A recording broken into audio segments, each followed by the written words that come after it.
ไปไหมอาตมาหานี่ตั้งตารางเวลาน่ะตั้งตารางชีวิตตื่นมาวันนี้จะเนี่ยอย่างวันผูกจะเนี่ยอย่างจะทำอย่าง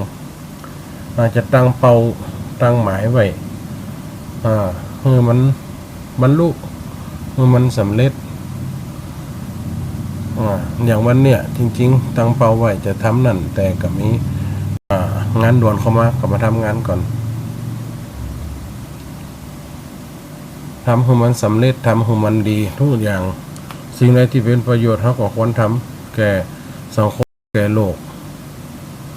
แก่ศาสนา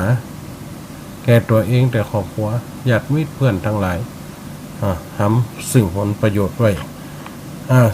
การทำผลประโยชน์บ่สิเกิดได้เกิดเป็นคนก็ยังกับทานเรื่องที่เคยเล่าให้ฟังที่ว่านาราธรคนเฒ่าอายุได้70 ปี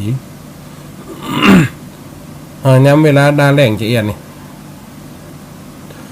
ย้ำเวลาหน้าแรงจะเอียดอีกปล่อยไหมเพราะว่าแกนี่ชอบทำงานก็เดินตามแคมถนนเดินตามแคมตังเท้าชกเต่าไปเขียไอ้ขลงไอ้เดินตามไปขนาดนั้นไปถึงตีวนริมถนนตีมันโล่งๆกว้างๆมีต้นไม้มีห่มไม้แกก็จะโคตรเอาเจื้อมะม่วงเม็ดบะม่วงเม็ดบะขามเม็ดบะหนุนที่เก็บไว้เอามาปลูกเอามาบงไว้หั่นรอฝนมารอฝนมาเพื่อจะให้เป็นต้นงอกขึ้นมาคนเท่านี้เนี่ยมาเลยนี่เนี่ยมาเลยปฏิบัติมาเลยเพื่อจะให้เกิดประโยชน์ในวันข้างหน้าแกก็ทำไปฮ้อนกลางวันพอเตียงนะ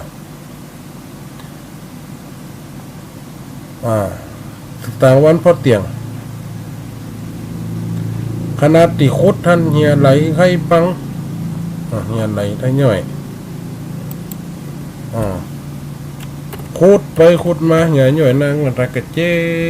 ดด้วยหูขี้หมกด้วยแฟด